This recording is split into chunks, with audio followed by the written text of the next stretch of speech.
America के Florida राज्य में सोमवार शाम एक बड़ा हादसा उस समय हुआ जब एक छोटे विमान ने मैरिट आइलैंड के पास व्यस्त I-95 हाईवे पर इमरजेंसी लैंडिंग करते हुए एक कार को टक्कर मार दी। विमान में तकनीकी खराबी आने के बाद पायलट को मजबूरन हाईवे पर उतरना पड़ा, लेकिन ट्रैफिक के बीच उतरते समय विमान एक 2023 मॉडल टोयोटा कार से टकरा गया।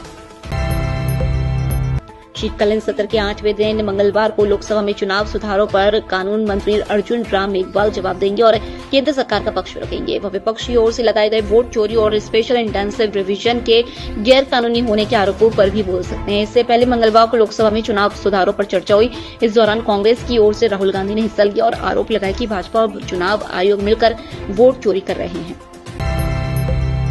इंडिगो संकट को लेकर अब DGCA भी केंद्र सरकार की जांच के रडार पर है। नागरिक उड्डयन मंत्री राममोहन नायडू ने एक इंटरव्यू में कहा कि इंडिगो की गड़बड़ी पर सिर्फ एयरलाइन ही नहीं बल्कि DGCA के कामकाज की भी जांच होगी। मंत्री ने यात्रियों को हुई परेशानियों के लिए एक माफी मांगी और कहा कि जिम्मेदार लोगों पर कड़ी और उचित कार्रवाई की जाएगी। भारत अब राजधानी दिल्ली NCR को मिसाइलों, ड्रोन और फाइटर जेट हमले जैसे खतरों से बचाने के लिए अपना खुद का multi layered air defence system लगाने जा रहा है। रक्षा मंत्रालय इस प्रोजेक्ट को तेजी से आगे बढ़ा रहा है। वरिष्ठ रक्षा अधिकारियों के अनुसार नया integrated air defence weapon system पूरी तरह देश में बने हथियारों से तैयार होगा। इस सिस्टम का सबसे बड़ा हिस्सा DRDO की बनाई QRSAM मिसाइल और VSHORADS होगा। बंगाल की सत्ताधारी तृणमूल कांग्रेस से निलंबित विधायक हुमायूं कबीर ने मंगलवार को कहा कि वे बंगाल के ओवैसी हैं। हुमायूं ने AIMIM चीफ उसुद्दीन ओवैसी के साथ अपने करीबी संबंधों का बखान करते हुए मजाकिया अंदाज में कहा, मैंने उनसे बात की है, उनसे मुझसे कहा कि वे हैदराबाद के ओवैसी हैं और मैं बंगाल का ओवैसी हूं। गोवा के अरपोरा स्थित bridge by Romeo Lane night club में 6 दिसंबर की रात भीषण आग लगी थी। इस मामले में गोवा पुलिस ने मंगलवार को क्लब मालिक लूथरा ब्रदर्स के पार्टनर अजय गुप्ता को दिल्ली से हिरासत में लिया है।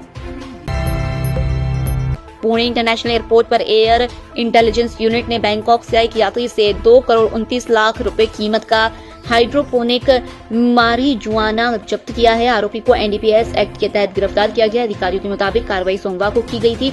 यात्री इंडिगो की फ्लाइट 6E1096 से आया था और प्रोफाइलिंग के आधार पर उसे रोका गया।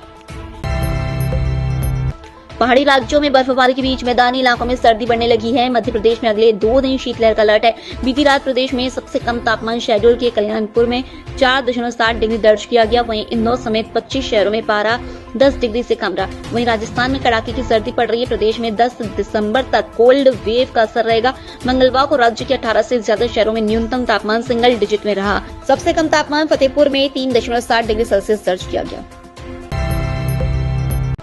पाकिस्तान की सेना की मीडिया विंग ISPR के प्रवक्ता अहमद शरीफ चौधरी ने प्रेस ब्रीफिंग के दौरान एक महिला पत्रकार को आंख मारी है। इस घटना का वीडियो सोशल मीडिया पर वायरल हो रहा है। पत्रकार अफसा कोमान ने चौधरी से पूछा था कि इमरान खान पर लगाए जा रहे आरोप जैसे राष्ट्रीय सुरक्षा खतरा, एंटी स्टेट और दिल्ली के इशारों पर काम करना पहले के आरोपों से कैसे अलग है और क्या आगे कोई नई कार्रवाई की उम्मीद है। इस पर चौधरी ने तंज कसते हुए कहा, एक चौथा पॉइंट जोड़ लें, वह इमरान खान एक जेहनी मरीज भी हैं। ये कहते हुए उन्होंने मुस्कुराकर पत्रकार को आंख मारी, जिसके बाद सोशल मीडिया पर उनकी ट्रोलिंग शुरू हो गई।